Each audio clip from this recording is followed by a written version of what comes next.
coming at you live where the gridiron grows. This is the Alexander Scoop Jones podcast, breaking down the GFL news coming fast from Gwinnett County. We shine that light, ton new football, every play, every fight, it's all about the kids. Every pass, every run, we suit up on Saturday mornings, yeah, we bring that fun. So huddle up, y'all, the whistle's about to blow. Let's talk GFL and let the good times roll. Whoa, okay, did you feel that? That electric energy, 10 games down, just countless tackles, and honestly, more early season hype than a brand new sneaker drop. Welcome everyone to the Deep Dive. Great to be here. I am absolutely thrilled to be your guide today because, look, if this Jamboree weekend was any indication, this 10U GFL season is about to be an absolute roller coaster, just full of unexpected triumphs and really gritty battles. And I'm here to help us try and make some sense of it all. You know, you can almost feel the raw energy just reading the recaps and the sideline reports. Totally. And that's exactly what we're aiming for today.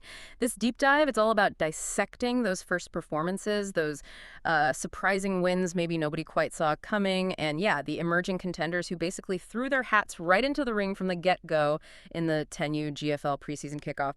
It's a really fascinating snapshot, right? Yeah. Where everyone stands right now.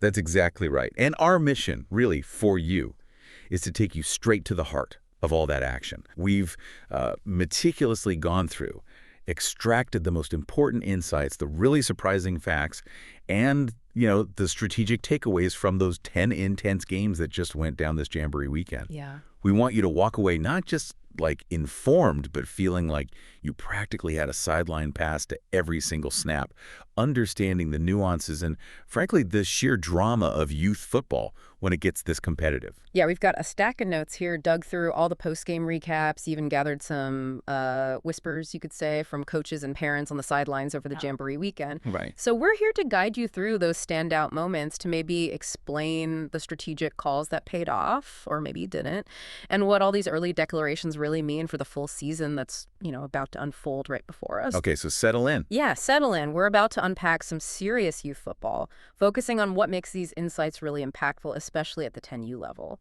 Okay, let's unpack this first batch of games then. Because, wow, some teams truly came out swinging, like undeniable force, and others, well, others are definitely still finding their rhythm, you know, learning to play together, shake off that off-season rust. It always takes time. It does. Let's kick things off with a matchup that immediately caught our attention. Buford Green versus Gainesville. The source material we have frames it perfectly. Classic David versus Goliath scenario, right? But with a twist. Yeah. This time, Goliath wasn't just big. Goliath was, like, exceptionally, maybe even shockingly, prepared from the very first whistle. Exceptionally prepared is right. Buford Green didn't just get the W. They made an immediate, loud declaration to the whole league. Our notes here highlight they dropped 3 touchdowns. 3 in 10U. Right. That's significant in any 10U game. Scoring opportunities can be pretty scarce sometimes. But here's the kicker. One of those scores was a crucial pick six. Oof. Now, for listeners maybe not deep into the tactical stuff of youth ball, a pick six, that this interception returned all the way for a touchdown. At this 10U level, that's not just points. It's a huge, almost like debilitating momentum swing. Yeah, demoralizing. Totally. Young players are still building that mental toughness, right? Seeing a defensive player just snatch the ball, run it back, it can be incredibly tough on the opposing offense.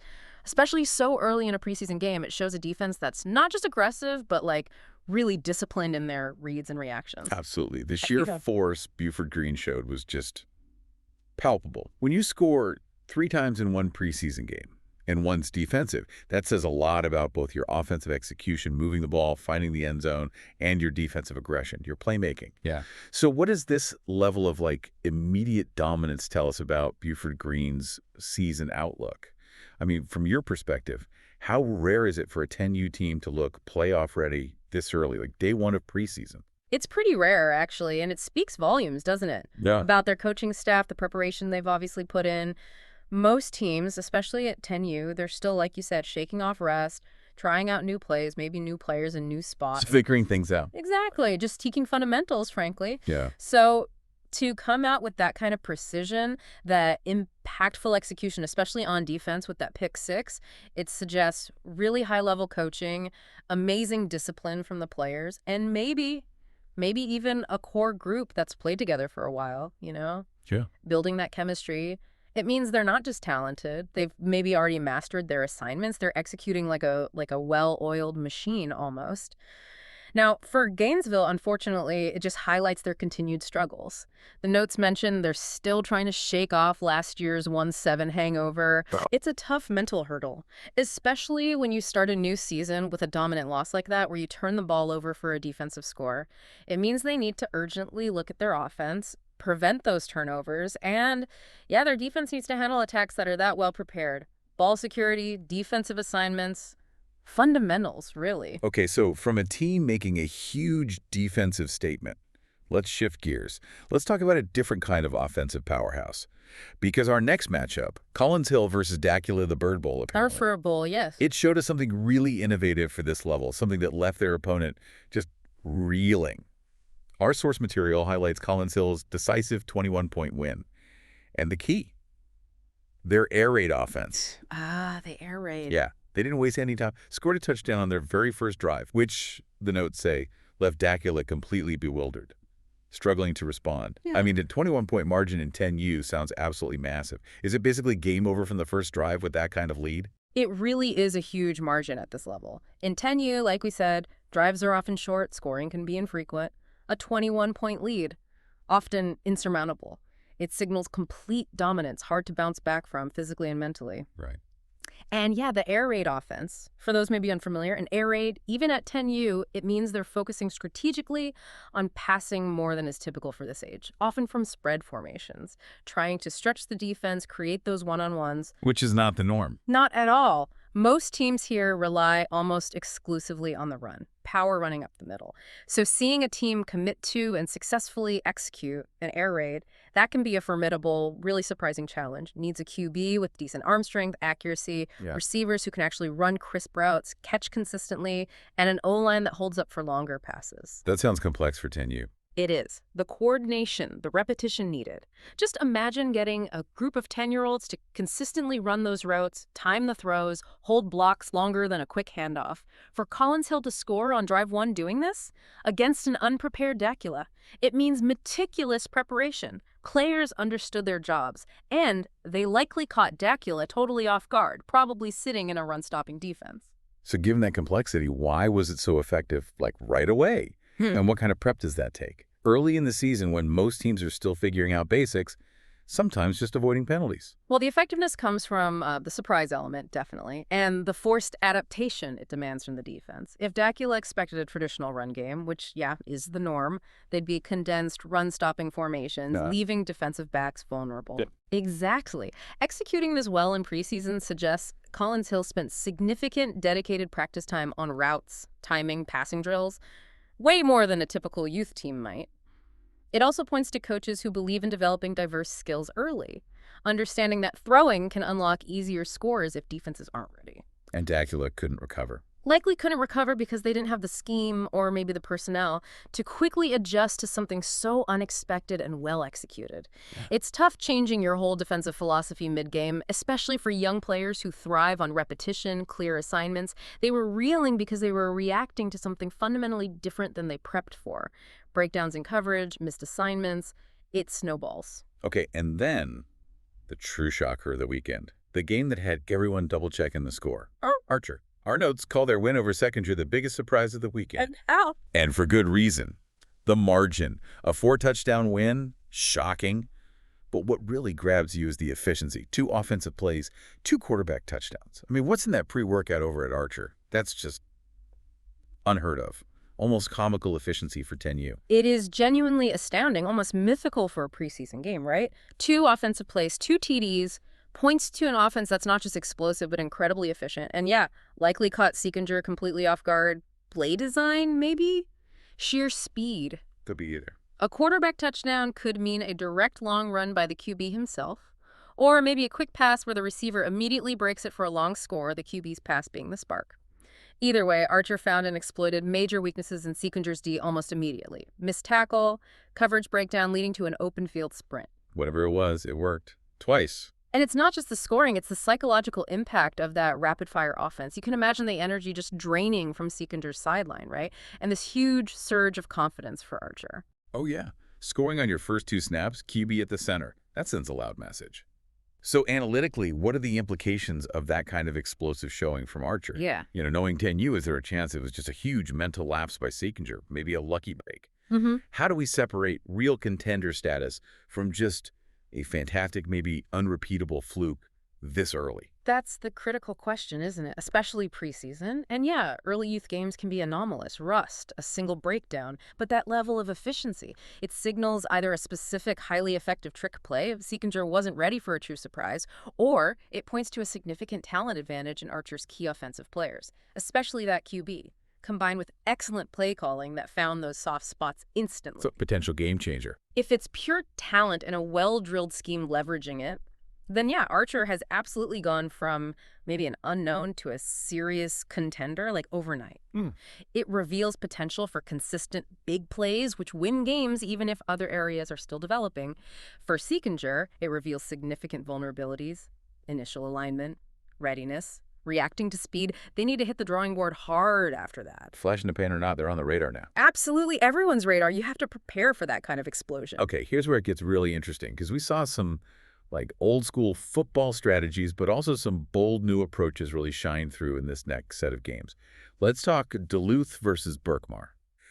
The notes tell us Duluth wanted everyone to know, and I'm quoting here, "We throw now." Making a statement. They did, and backed it up. 2 beautiful touchdown passes later, Berkmar was left, scratching their heads, wondering what just hit them. Yeah. Their traditional run-stopping D caught totally flat-footed. This is a significant strategic shift for youth football, truly. Traditionally, 10U, it's almost all run game. Simpler to execute, maybe fewer turnovers, leverages blocking, brute force. But Duluth, emphasizing the pass, they're aiming to exploit exactly what Berkmar was set up for, stopping the run. And 2 beautiful TD passes isn't just luck. It speaks to a deliberate coaching choice to develop passing skills. The challenges are huge, though. Need a QB with the arm, the accuracy, receivers who can catch reliably, run after catch, an O-line that holds blocks longer against aggressive D-lines used to rushing freely. With the advantage? The advantage is clear. If executed well, it completely surprises and can overwhelm a defense built only for the ground game. Opens up huge chunks through the air. For Berkmar, this game was a wake-up call. Their D strategy needs an overhaul, clearly weren't ready for an aerial assault. Going forward, they have to balance run D with much stronger pass coverage, different personnel, techniques, lots of practice time. I can just picture the Berkmar sideline. Wait, they're throwing how much? And it's working. That's a fundamental shift for 10U. Testament to Duluth coaching. Okay, then we had Lawrenceville Black versus North Gwinnett. Our sources call this a throwback ground and pound classic. Love those. Yeah. For those maybe less familiar, ground and pound at 10U means both teams relying on brute force, running right at the defense, controlling the line, physical toughness over finesse, grinding out yards. And in this classic, the Knights scored twice on the ground.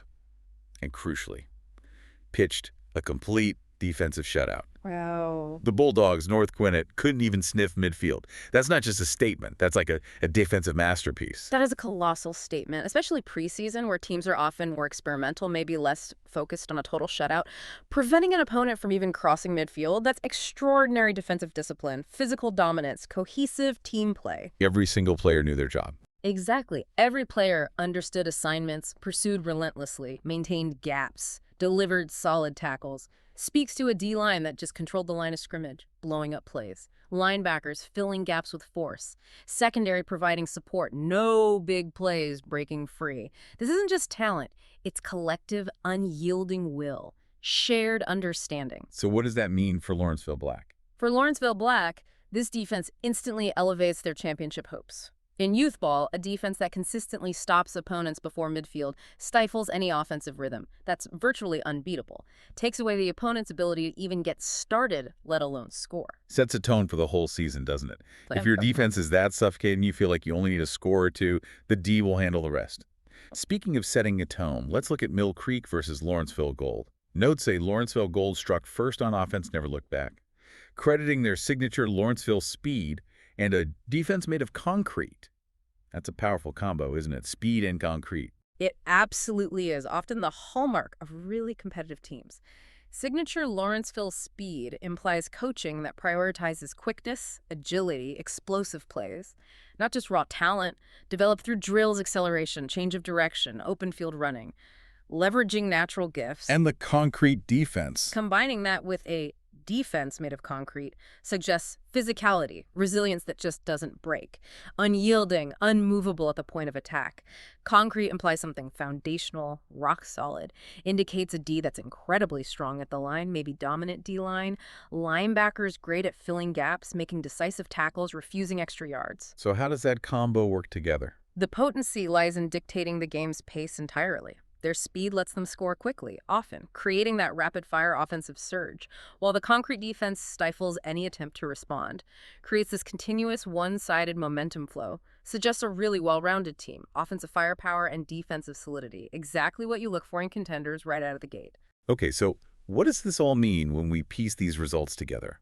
It means some teams were truly tested, right? And we saw some incredible chess matches unfold, especially in these next few games, where like strategy, grit, and single plays really decided things.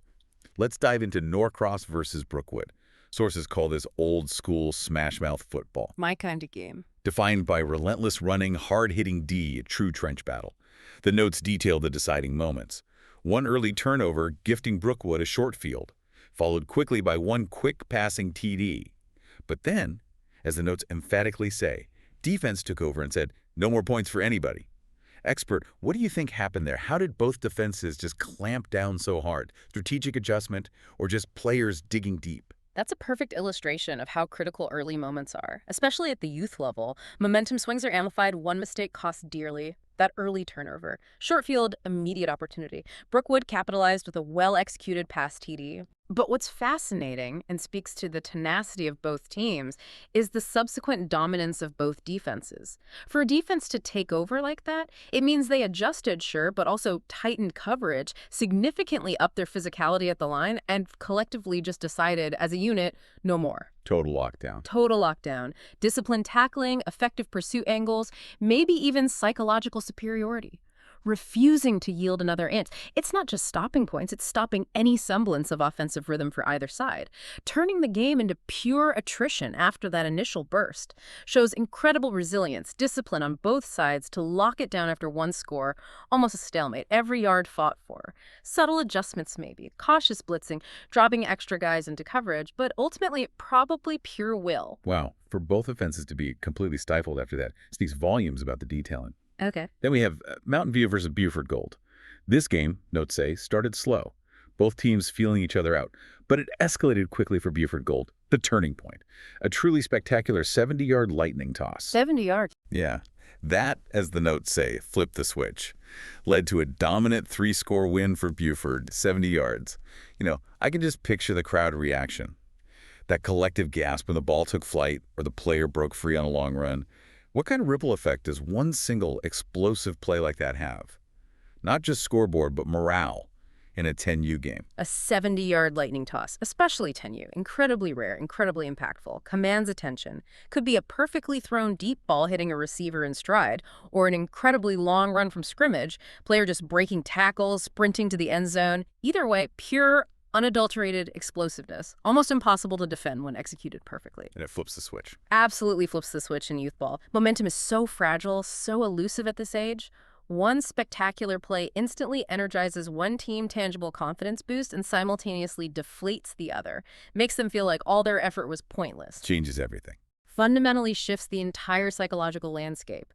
For Buford Gold, it tells us they have that potential for explosive, game-changing plays, and they can capitalize, build on that momentum.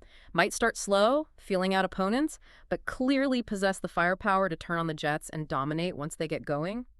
Scary thought for future opponents, means you can't relax against them for a second. One play, one lightning strike, unravels everything. That's the kind of play they'll talk about for years. Okay, next up, a game that almost stole the show. Dramatic second-half turnaround. Lanier versus Grayson Gold. Sources explain Lanier controlled the first half, moved the ball well, but got stonewalled at the goal line. Failed to convert what seemed like a sure score. Ouch. Goal line stands are huge. Huge momentum killer. Right? Yeah. That missed opportunity, though, seemed to wake up Grayson Gold. They punched in 2 TDs after halftime, secured a hard-fought 13-6 win. This game perfectly illustrates two absolutely critical elements in youth football. One, the vital role of halftime adjustments. Two, the profound psychological impact of a goal line stand. Explain that. For Lanier, getting stopped that close after controlling the half, incredibly frustrating, deflating. Massive missed points that could have changed the game's whole complexion. Undermines morale. Makes them question execution, ability to finish. And for Grayson Gold, Flip side, that goal line stand was a huge defensive triumph. Immense surge of confidence, momentum, likely fueled their determination to make key halftime adjustments. Offensive scheme, maybe simplifying plays, different attack points, blocking assignments, or just overall mindset turning frustration into resolve. yeah, and it worked.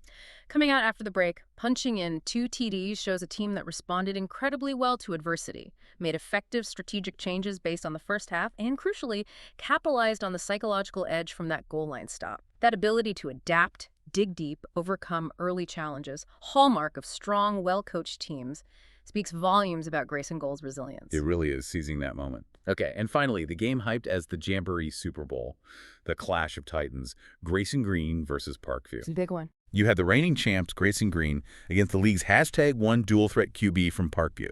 Notes say Grayson Green frustrated him on the ground, picked him off in the air, effectively neutralized him, and then, with seconds left on the clock, pulled out an audacious reverse trick play to win 7-0. I gotta say, style points definitely count in preseason. Brilliant, gutsy call. This game was just a masterclass. Strategic defense, audacious, high-stakes play calling, truly memorable finish. Neutralizing a dual-threat QB guy who hurts you with his arm and his legs needs incredible discipline from every single defender. How do you do that? Frustrating on the ground means D-line. Linebackers maintained lanes, didn't over-pursue, consistently sealed the pocket, prevented big runs, made him uncomfortable running, picked him off in the air, indicates disciplined coverage downfield.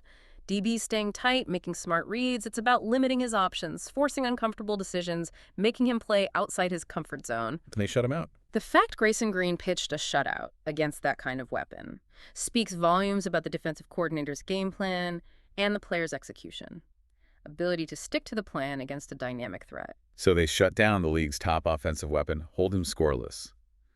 Then, seconds left, tied game, they pull out a reverse trick play for the win.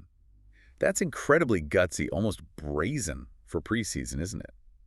What does that reveal about Grayson Green's championship mentality, their coaching confidence, this early? It reveals everything you need to know about a championship caliber team, really. To run a reverse trick play in that critical high-pressure moment, seconds left, tied game, top opponent, indicates almost supreme confidence. In the play design, sure, but more importantly in the player's ability to execute under pressure. It's a statement. It's not just clever, it's a profound statement of intent. Suggests Grayson Green isn't afraid of calculated risks. They trust their prep, their athletes. Implies they have a deep playbook, practiced to perfection, unexpected weapons for crucial moments. That speaks directly to a championship mentality, not just winning, but winning decisively, strategically, even with flair. Defense and a trick play. The combination of that singular defensive performance neutralizing Parkview's QB and then this brilliant, audacious trick play securing the win defines a tight game perfectly, shows they can win with grinded-out D and sudden, strategic offensive bursts. This is why they're champs, and why, based on this weekend, they're still firmly at the top of the conversation.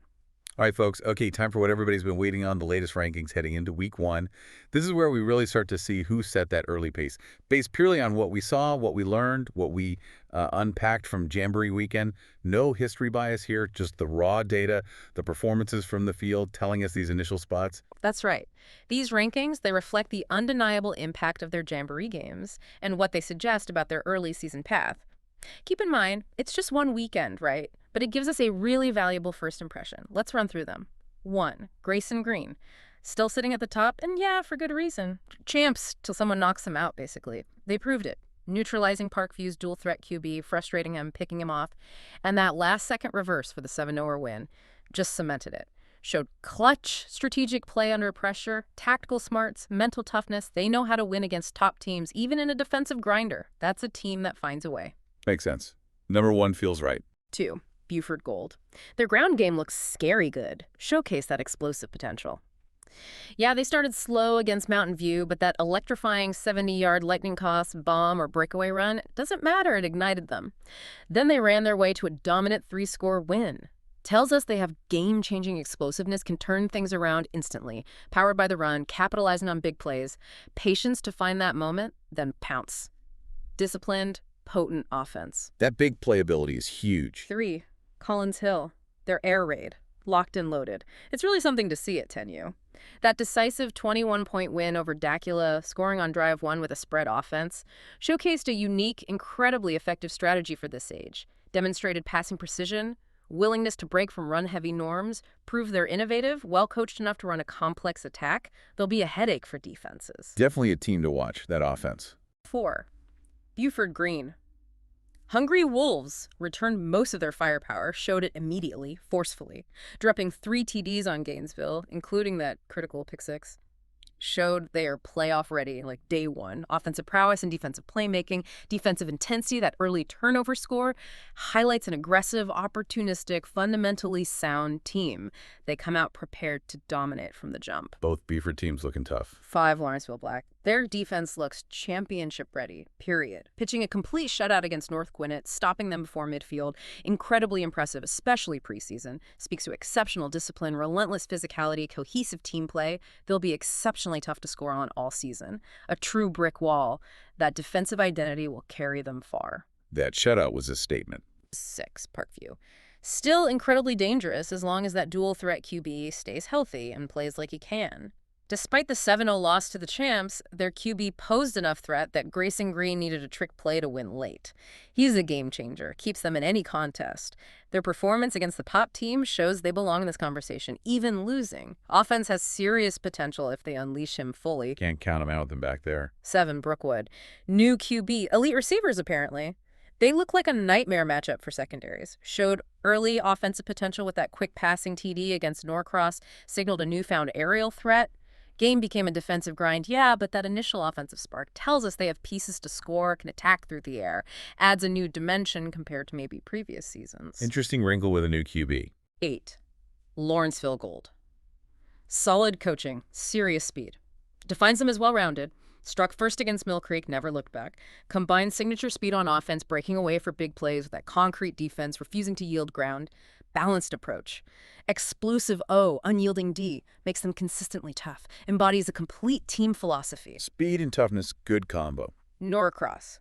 Showed themselves as maybe slow starters, but incredibly scary finishers, especially on D. Their game against Brookwood, old-school smash-mouth defense, conceded early, yeah, but their D took over completely after that. Shut down all further points, both sides. Suggests deep capacity for grinding out wins, leaning on tough, resilient defense that locks down opponents once they settle in. Might take a bit to get going, but formidable once they do. That defensive shutdown was impressive. 10 Archer. After that Jamboree showing, eyes wide open, their 4-touchdown blitz of Sekenger, 2 QB TDs on just 2 offensive plays. Undeniably the biggest surprise. Jaw-dropping efficiency. That kind of explosive, instant offense makes them a must-watch heading into week 1. Immediately entered the conversation, dark horse contender, potential to shock more teams, absolutely. What's fascinating here is how much one weekend, right? One set of preseason games can genuinely shake things up. Redefine our expectations, don't you think? These early rankings, yeah, they're a snapshot, but they give us so much to talk about, anticipate for the regular season. Reveals immediate strengths, strategic intentions. They absolutely do. It's more than just wins and losses. Yeah. It's kind of a foundational understanding, isn't it? Who came prepared, who has unique advantages like Collins Hill's air raid, who might be facing early challenges they need to fix fast, offers a glimpse into coaching philosophies, player development, sets the stage for the battles ahead. So what did we truly learn this weekend when you boil it all down? 3 big takeaways I think really stand out. Will probably shape the 10U GFL season narrative. First, defense still wins games. Saw clear evidence. For sure. Lawrenceville Blacks shutout. Brookwood's lockdown after the early score. Grayson Green's strategic game-winning G against a top QB. At 10U, where offenses are often less complex, one missed tackle or assignment leads to a huge play. A team with sound tackling, gap integrity, collective pursuit can absolutely dominate. Turn every opposing possession into a struggle for yards. Not complex blitzes, pure disciplined execution. Rare to see this early. And secondly, it feels like these dual-threat quarterbacks are just everywhere now. Changing the game at this level. We saw Parkview's #1 force the champs into a trick play. Even Archer's QB, responsible for those 2 lightning TDs. Yeah.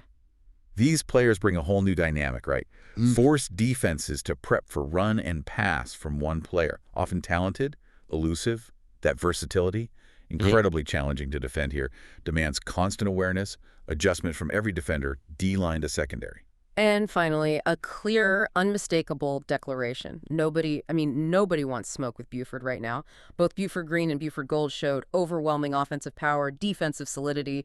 Green looked playoff ready day one, precision, aggression. Gold showed explosive, game-changing ability, that 70-yard strike. Their combined performances put them squarely at the top of the league's most feared teams. Deep talent pool, strong coaching across their programs, undeniable force early on. So the ultimate question then, for you, the listener, as we head into week one after this really eye-opening Jamboree weekend, will week one just flip this entire top 10 on its head? Will we see new contenders pop up or established teams maybe stumble? You can absolutely bet a Gatorade on it. Probably. The beauty, the excitement of youth football, especially this early, anything can happen. Every game's a new chance to make a statement. And that raises an important question for all of us to think about. What else could impact these teams as the season goes on beyond just these first games? How much do you think momentum from one Jamboree weekend truly carries into a full, grueling season? Do teams starting strong always finish strong? Or do others catch up as they find their rhythm? Something to keep a very close eye on. The journey's just beginning. Absolutely. The strategies we saw laid bare, the individual performances that just shone bright, the surprises that left us all buzzing, it all sets the stage. Promises to be an unforgettable 10U GFL season. You now have the full rundown, the deep insights, the rankings to guide you. Thanks for joining us for this deep dive into the Jamboree weekend. You're now officially well-informed and ready for week one.